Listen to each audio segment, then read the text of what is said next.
Our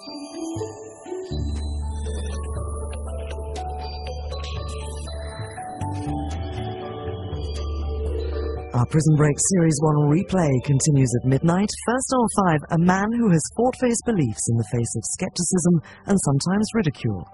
Our late documentary asks David Icke, was he right?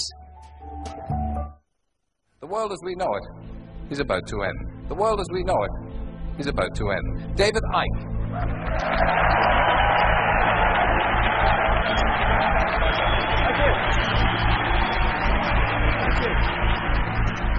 The greatest form of control is where you think you're free when you're being fundamentally manipulated and dictated to.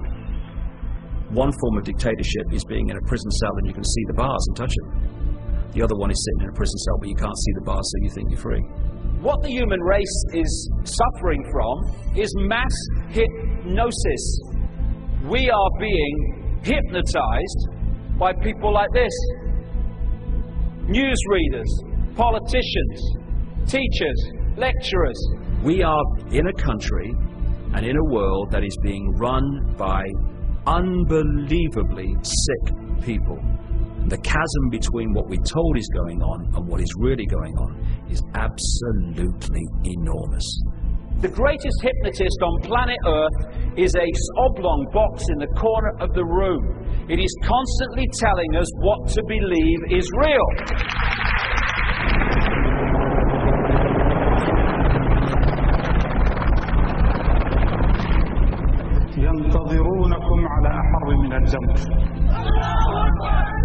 If you can persuade people that what they see with their eyes is what there is to see, you're gone.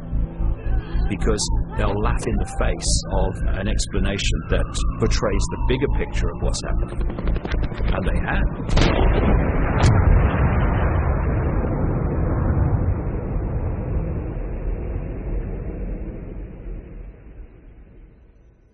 Let me get the story right. The press claim that you claim to be the Son of God. Mm-hmm. Is that true? Yes, you see, the thing is that it's quite funny, really. You know, well, if you say David Icke to most people, what will come to mind, those of a certain age, will be, that was that bloke on Wogan. And it was a interview that changed my life. I couldn't turn the television on and hear my name mentioned without enormous laughter. I couldn't walk down the street without being laughed at by most of the people. Going into a pub, forget it, there was uproar. Right, mad! It was an extremely challenging time, but it turned out to be the making of me in many ways.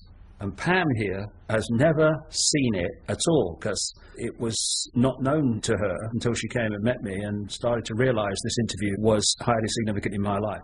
Every day. Was it a great shock for you to discover this at 38? Well, I think the... Oh, nice one, Tel. Let's take the piss. I'm delighted that there's so much laughter in the audience tonight. But no, it's yeah, now's the great line. Just let me say this. They're laughing at you.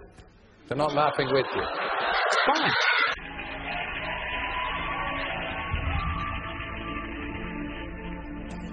For me, watching that, I find it really painful to hear an audience laugh at anyone. There was something so powerful for me in watching what you were saying. It resonated true with me, and for people to laugh hurt me greatly.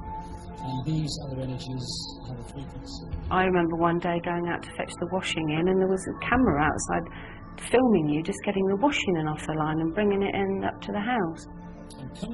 And people shouting from the top of the scaffolding, "Oi, nutter," "Oi, Jesus," or "Where's your Bible," or whatever.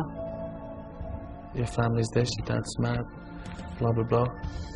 Whatever the headline was that day, you know. You'd walk around and you'd hear laughing and stuff like that, and you got to the point where you realised that it was because of you. You knew that, you know. I can remember Gareth coming home one day and saying, some boy had said, "Your dad's mad." So Gareth said, "So's yours." And this boy said, "But you don't know my dad." And Gareth said, "Exactly." The hardest thing for me about the whole business that followed the Wogan show was the effect on my family. They were being laughed at, they were being ridiculed, they were being followed to school by journalists and stuff like that.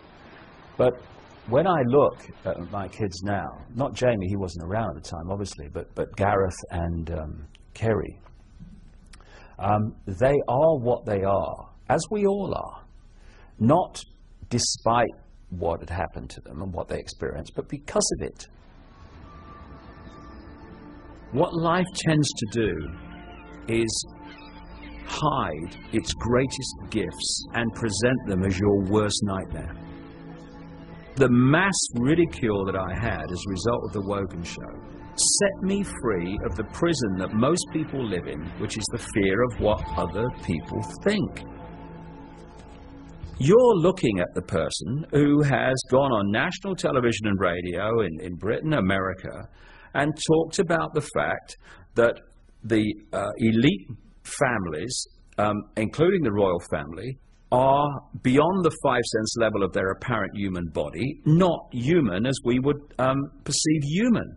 And they seem to take on that level beyond human sight a reptilian form. Now, if you are in any way in fear of what other people think of you, no way, Jose, are you going to start talking and writing about those things.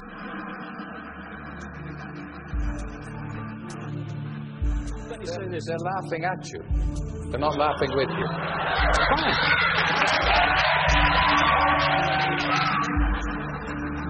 Laughing at you. They're not laughing with you.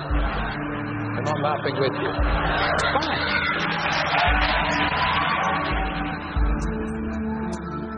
Towards the end of 1989, I started getting this feeling to go to Peru. So purely on intuition, I got on a plane to Peru. I'm daydreaming, looking out the window. It's like a transit van thing with windows. Suddenly I saw this mound. And as I looked at the mound, all I got in my head was, come to me, come to me, come to me, come to me, over and over. I'm thinking, that mound's talking to me. What's happening? I walked up the mound, and when I got to the top, there was a circle of standing stones. And I walked to the center of this circle, and suddenly my feet started to burn. It's like I'm plugged into the mains. I mean, I'm kind of shaking. And then I heard this line go through my head really clear. First of all, they will be talking about this 100 years from now. And secondly, it will be over when you feel the rain. And then the rain hit me, and it was like, boom, off. I was never the same again.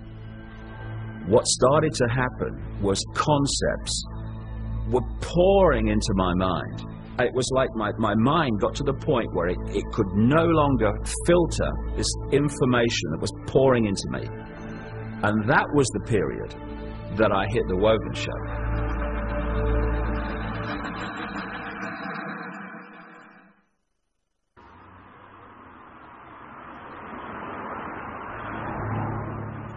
Happy birthday, darling. Thank you.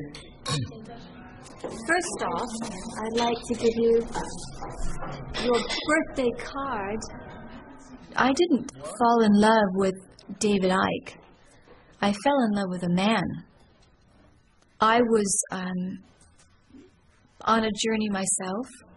My life took me to Jamaica in 1997, August, to a conference, and it was there that I heard David Icke speak about the 5 sense understanding of the manipulation.